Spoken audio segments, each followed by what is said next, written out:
subscribe now and press the bell icon. Never miss an update.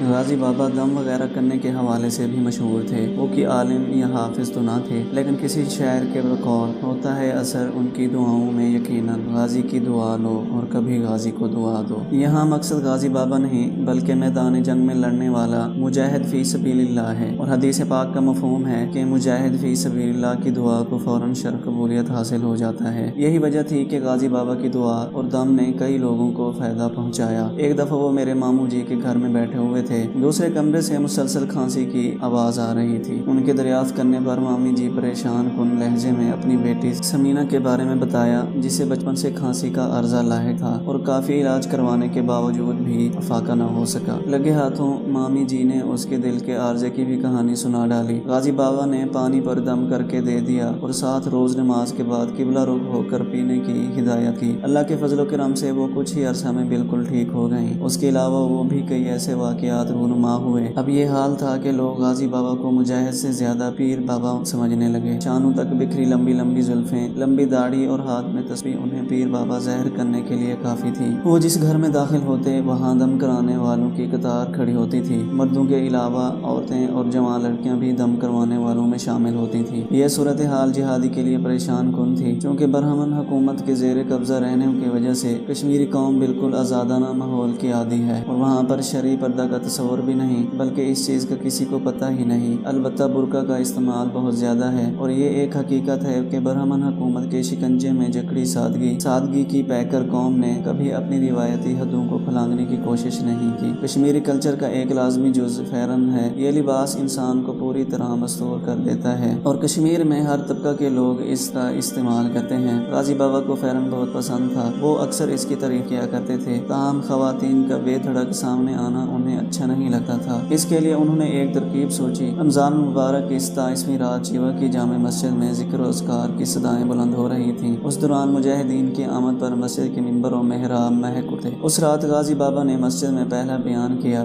مقامی لوگوں کو جہاد اور شہادت کے فضائل بتانے کے بعد انہیں جہاد کی دعوت دی۔ اس کے علاوہ اس بات پر خصوصی زور دیا کہ نوجوان عورتیں اور لڑکیاں ہمارے سامنے نہ آیا کریں۔ عورتوں کا غیر محرم مردوں کے سامنے آنا شریعت میں ناجائز ہے۔ اگر گھر میں مرد موجود نہ ہوں تو ہمیں بتا دیا جائے، مجاہدین اس گھر میں داخل نہیں ہوں گے۔ البتہ بوڑھی اور ضعیف العمر خواتین کے معاملے میں رعایت دے دی گئی۔ اگلے دن یہ تمام باتیں زبان زد عام تھیں۔ لوگوں نے ان کے تقویٰ اور پرہیزگاری کی تعریف کی۔ البتہ اس بات پر عمل درآمد صرف ان کی ذات تک محدود رہا، کیونکہ لوگ پاکستانی مجاہدین سے بے انتہا محبت کرتے تھے۔ ان کی نظر میں یہ مجاہدین فرشتوں کی طرح مقدس تھے، اس لیے ہر بہن ان پردیسی بھائیوں کی خدمت کرنے کی خواہش مند ہوتی تھی۔ صفاپورہ میں اخوانیوں کی قیادت فیاض نابدی نامی ایک شخص کر رہا تھا۔ اس کا گھر ہیڈ کوارٹر کے ساتھ ہی تھا۔ صفاپورہ سے تعلق رکھنے والے کئی نامی گرامی افراد بھی اس گروہ میں شامل ہو چکے تھے، اور ان کی تعداد میں دن بدن اضافہ ہوتا جا رہا تھا۔ غازی بابا کی صفاپورہ میں آمد اور عسکری کارروائیوں کے بعد اس چیز میں نہ صرف کمی آئی، بلکہ اخوانی اب پہلے کی طرح سرعام دن دہاتے پھرنے سے گریز کرنے لگے، اور انڈین آرمی کا عبرتناک انجام دیکھ کر وہ لوگ بھی خوف و ہراس میں مبتلا ہو گئے۔ یہ ایک حقیقت ہے کہ کافر اور منافق کبھی بہادر نہیں ہو سکتا۔ یہ اعزاز ہمیشہ سے مومن کو ہی حاصل رہا ہے کہ اللہ تعالیٰ سے اپنی جان کا سودا کرنے کے بعد ہر چیز سے بے نیاز ہو کر اور جان کو ہتھیلی پر رکھ کر میدان میں کود پڑتا ہے۔ اس کا رب جنت کے بدلے اس کی جان کا خریدار بن جاتا ہے، اور جبکہ کافر اور منافق کے لیے دنیا میں بھی ناکافی اور رسوائی لکھی ہوتی ہے، اور آخرت میں بھی یہی چیز اس کا مقدر ہوتی ہے۔ اس کے لیے موت اور مصائب کے ڈر سے کافروں کے اعلی کار بننے والے اخوانی ظالم ضرور تھے، البتہ فطرتاً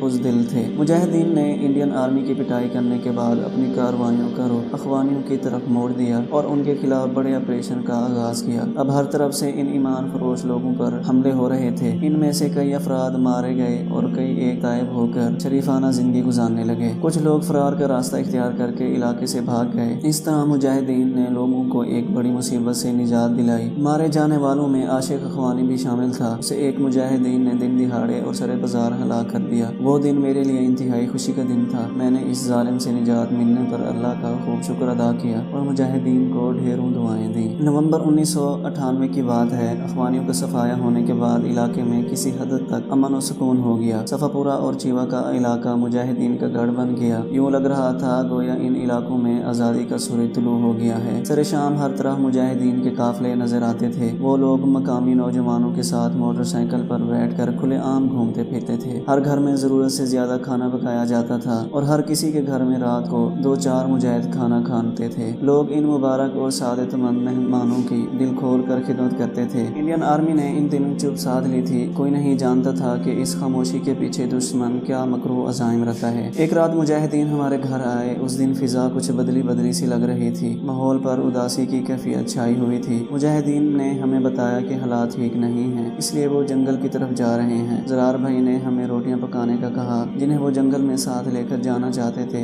ہم دونوں بہنوں نے کافی ساری روٹیاں پکائیں اور مجاہدین وہ لے کر جنگل کی طرف روانہ ہو گئے۔ کئی دن وہ لوگ بستی میں نہیں آئے۔ ایک دن صبح سادے کی روشنی نمودار ہوتے ہی بھارتی فوجیوں کے منحوس چہرے پھر ظاہر ہوئے۔ یوں منہ اندھیرے اس مکروہ مخلوق کی موجودگی کا واضح مطلب کریک ڈاؤن ہی تھا۔ ہم نے مردوں کو جلدی جلدی ناشتہ کرایا کیونکہ پھر بھارتی فوج نے انہیں سارا دن بھوکا رکھنا تھا۔ تھوڑی دیر بعد مسجدوں میں اعلان کرایا گیا کہ تمام لوگ فلاں جگہ جمع ہو جائیں۔ اس دن انڈین آرمی نے جنگل کا بھی گھیراؤ کیا تھا۔ اس بلند و بالا پہاڑ کا محاصرہ کرنا ناممکن تھا، لیکن دشمن پوری تیاری کے ساتھ میدان میں آ گیا تھا اور غازی بابا کے خلاف یہ ان کا پہلا بڑا آپریشن تھا۔ اس سے پہلے انہوں نے کبھی جنگل کا رخ کرنے کی ہمت نہیں کی تھی۔ غازی بابا اور مجاہدین کی ایک بڑی تعداد جنگل میں موجود تھی۔ آرمی نے جو ہی جنگل کی طرف پیش قدمی کی تو مجاہدین نے ان پر اپنی بندوقوں کے تھانے کھول دیے، جس کے بعد حق و باطل کے درمیان شدید معرکہ آرائی شروع ہو گئی۔ بھارتی فوج کا بیڑا غرق کرنے کے لیے اللہ پاک نے طوفانی بارش بھیج دی۔ انڈین آرمی کے لیے وہ بارش مصیبت بنی۔ ہندی رنگ روڈ پھسل پھسل کر گہرے نالے میں گرتے جا رہے تھے۔ اسی دوران ایک زوردار زلزلے کا جھٹکا بھی آیا۔ اس خدائی نصرت سے کافی تعداد میں فوجی نالے میں جا گرے، جو ان کی قبر بن گیا۔ یہ خون ریز معرکہ 2 دن جاری رہا۔ درجن بھر فوجیوں کی ہلاکت کے باوجود انڈین آرمی مجاہدین کا بال بھی بھیکا نہ کر سکی۔ بالآخر انہوں نے خصوصی کمانڈوز دستے بلائے جنہیں پیراشوٹ کے ذریعے جنگل میں اتارا گیا۔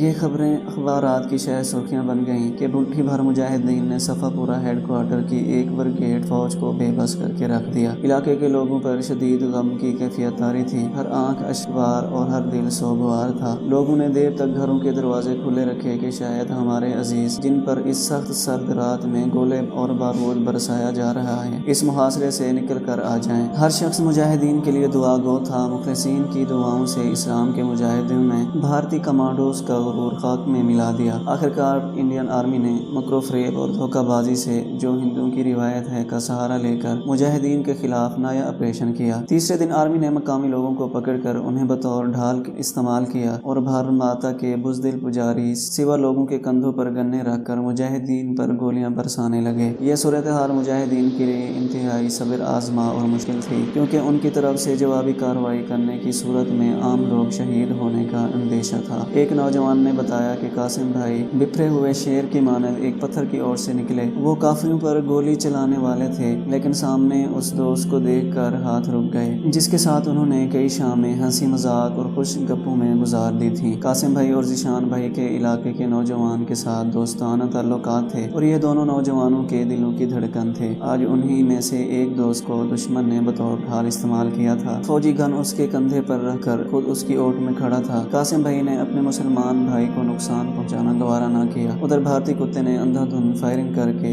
اس پتھر کو چھلنی کر دیا۔ قاسم بھائی نے زخمی حالت میں گن توڑ ڈالی، پھر لہلائے شہادت نے انہیں اپنی آغوش میں چھپا لیا۔ اس طرح انڈین آرمی نے مکارانہ پالیسی اپنا کر 6 مجاہدین کو شہید کر دیا، جن میں قاسم بھائی شہید، زرار بھائی شہید اور ہلدیر عزیز ذیشان بھائی شہید شامل تھے۔ ذیشان بھائی گلگت کے رہنے والے تھے۔ وہ اس قدر خوبصورت تھے کہ انہیں دیکھ کر ہر ماں کی ممتا جوش مارتی تھی۔ وہ یہ سوچنے پر مجبور ہو جاتی تھی کہ یہ کس ماں کا لال ہے اور وہ ماں اس کی جدائی پر کس طرح صبر کر پائے گی۔ یہ سوئے جنت جانے والا پہلا قافلہ تھا۔ مجھے اچھی طرح یاد ہے کہ ان کی جدائی پر پورا علاقہ سوگوار تھا۔ لوگوں نے کئی دنوں تک چولہے نہیں جلائے۔ شہیدوں کے جنازے میں شامل ہزاروں لوگ، جن میں بوڑھے بچے جوان شامل تھے، دھانے مار مار کر رو رہے تھے۔ یہ سچ ہے کہ ایک شہید کے خون کے قطروں سے کئی شہید پیدا ہو جاتے ہیں۔ کشمیر میں اس بات کا بارہا عملی مظاہرہ ہوا۔ ساتھیوں کی شہادت کے بعد کشمیری نوجوانوں نے غازی بابا کو خط لکھے، جن میں یہ لکھا تھا کہ آپ ساتھیوں کی جدائی پر غمگین نہ ہوں، ہم آپ کے بازو بن کر شہداء کا مشن آگے بڑھائیں گے۔ میرے چھوٹے بھائی راشد کی ذیشان بھائی کے ساتھ گہری دوستی تھی۔ وہ کئی کئی دنوں تک روتا رہا، پھر غازی بابا کے نام ایک خط لکھا جس میں ذیشان بھائی کے مشن کے ساتھ وفات